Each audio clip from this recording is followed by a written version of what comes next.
Today I'm breaking down my 0.5 healer build that I posted a YouTube short on, and y'all requested a video explaining the build. So this build is essentially a hybrid setup that lets me have decent healing while also dealing DPS.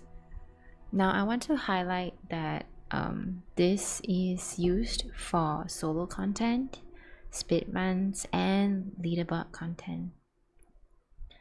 So what is a 0.5 healer build? It's not a full healer, but it's also not full DPS. So it's a flex support build designed to fill in gaps that's needed. Now I will explain why I choose certain things and the inner ways that I have decided to choose and go with. This is a really simple build that essentially builds off of crit. So I'm not too sure if you guys know, but different path builds off of different stats in the game. If you go into this menu and you look at improvement guide and you look at ranged combat, for example, look at the profile, in combination it tells you it does attune to these traits here. So it builds off of crit rate. And luckily the same thing for healing. So you can see they both build off of crit. So thankfully it's a bit easier for my build to use, since they both deal with crit rate, or they both scale with crit rate. So for example, these are the 4 that I've chosen.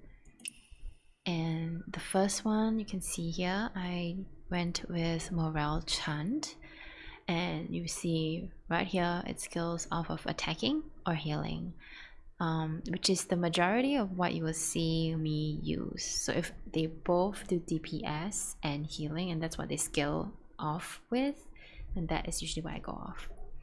So this is the basic one, and if you look at the Innerways Breakthrough, when you upgrade them accordingly, you get more buffs. So you can see here it does penetration, physical attack, which both is good, and then at the end you can see crit rate over here.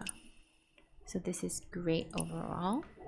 The second one that I go for is actually the legendary one that is for the DPS umbrella, and mainly I go with this because it gives you 2 stacks of the Q and increases your ballista skills by 20%.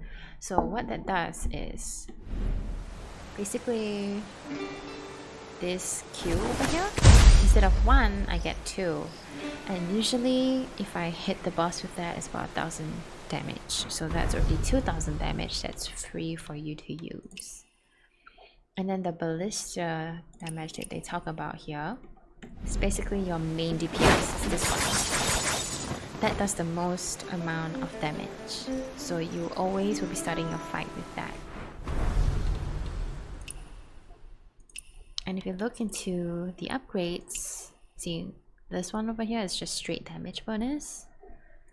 And this is crit rate, which is once again great for the DPS umbrella and great for the healing umbrella. And then the rest is pretty straightforward. It's another crit damage bonus again, and then they increase the charge. So this is great. Even though mine is only at tier 1, it's still doing good. Could obviously do better, but because I'm doing a hybrid build and I flex a lot, I have probably not min-maxed it as much as some other people would have if they just focus on one path. And then I'm still a healer after all, so obviously I'm running this for my fan. It also gives you crit rate based on your solo mode level. So this basically just lets your fan heal more, and this is what gives me the ability to do decent healing even though I'm a hybrid. And if you look at the upgrades, it's again crit. So it is great This is also another crit, so it will also scale. So this is really very good. That's why I use it. It's also a lot easier. And then I use Invigorated Warrior. And the reason why I use this is because it increases all damage and healing done by 5%. And because I do both healing and DPS, I get a 5% increase anyway. I know this looks a bit scary because if you get hit, it gets disabled and you take more damage. Like you take higher percentage of damage taken. I wouldn't worry about this too much because one, you are the healer. If you get hit, you can just drop your healing down.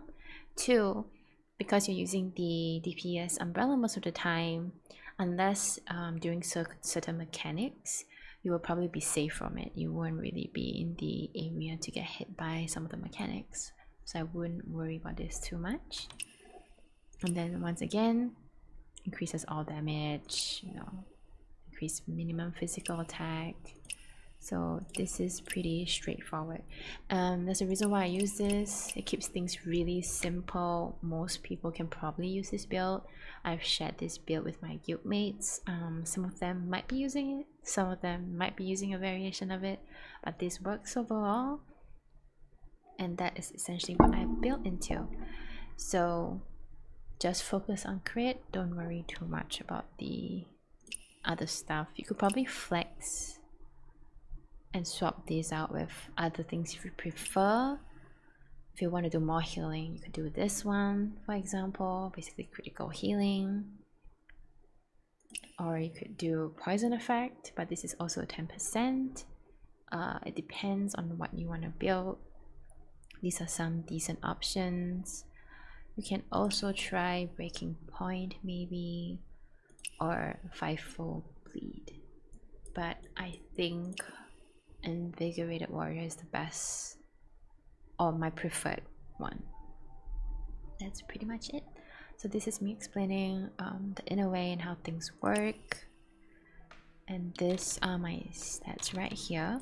I'm at 85% precision rate and 34% critical rate. So if you click on it, the max you can get is 80%. I wouldn't worry about this too much because, you know, it's what, 7 days before you have new gear, so don't worry too much about it.